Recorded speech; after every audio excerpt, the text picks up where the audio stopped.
The Valley Railway Series, Book 3, Heroic Engines.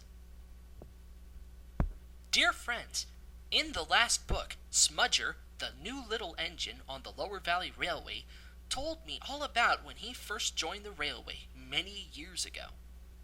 His railway stretches across the eastern side of the island, serving many farmers, industries, and villages cheaply. But after Lewis's fire, Smudger explained, we were so busy cleaning up the mess that we nearly forgot about our other work. The little controller didn't like that at all. He went on to tell me about an interesting incident from one bitter winter of 1951. The author.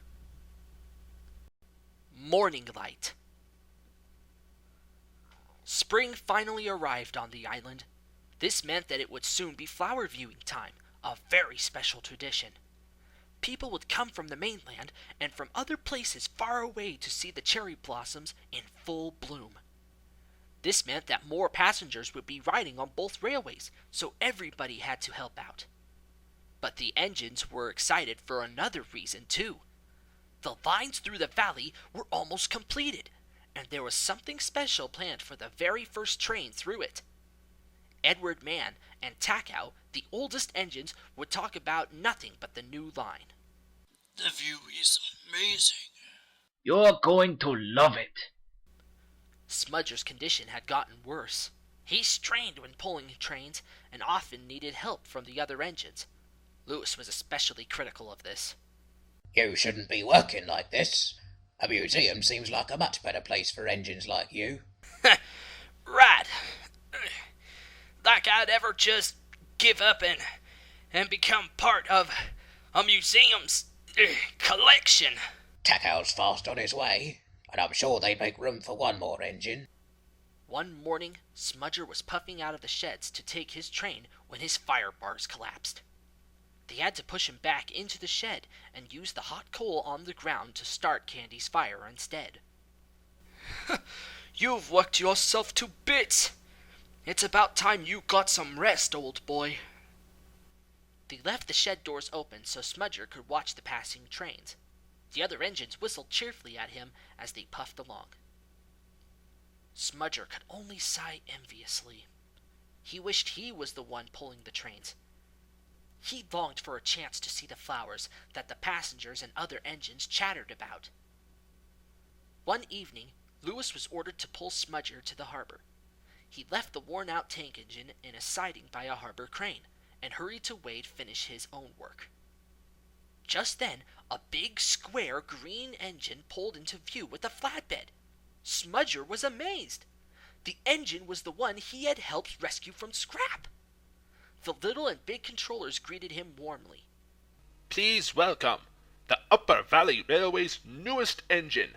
Tomorrow, you will be taken to the works for a full overhaul after his official naming ceremony.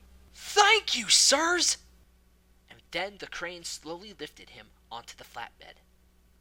On the day of the naming ceremony, all of the little and big engines gathered at the main station. Lots of people and photographers were there, and the new engine's nameplate was covered with a curtain. Both controllers gave rousing speeches, and everybody cheered. Please tell everyone that for any engine who wants to be really useful, They will always have a home here on our beautiful Valley Railways. the words were followed by thunderous applause. Finally, the two controllers headed to the new engine and pulled off the curtain to reveal his new name. Ladies and gentlemen, please welcome Morning Light. Everyone clapped and cheered, and all of the engines whistled with joy. Smudger, waiting patiently on his flatbed, could only smile for his new friend. The little engines were honored as heroes too, and had their photographs taken. Eventually, it was time for Morning Light to leave with Smudger. Everybody whistled goodbye, and Morning Light puffed away from the station. As they sped along, they passed Hero, who was too busy with mainland work to come to the ceremony. But he whistled proudly at them, and Morning Light whistled back. They headed down a line Smudger had never seen before, and suddenly he found out that he was going along the new Valley line. Smudger gasped in awe. The sun was shining brightly over the valley. Birds were singing, the river at the bottom was sparkling, and flowers were blooming. Pink cherry blossoms, blown by the wind, swirled all around him. Smudger had never seen something so beautiful before. It's amazing!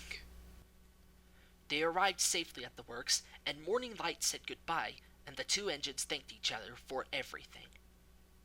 Some time later, Smudger finally came home. He felt better than ever before, and had a brand new coat of paint. He was now a rich blue with red stripes, his side rods were red, and his name and number were painted on in white. When the other engines saw him, they hardly recognized him, and thought he looked wonderful. Once he was in steam, he pulled his first train through the new valley line. Smudger still remembers his home on Sodor, and he remembers Duke, and he keeps him in his heart. But he also loves his new home, and now, just as Hero had promised, he wouldn't want to be anywhere else.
Stars.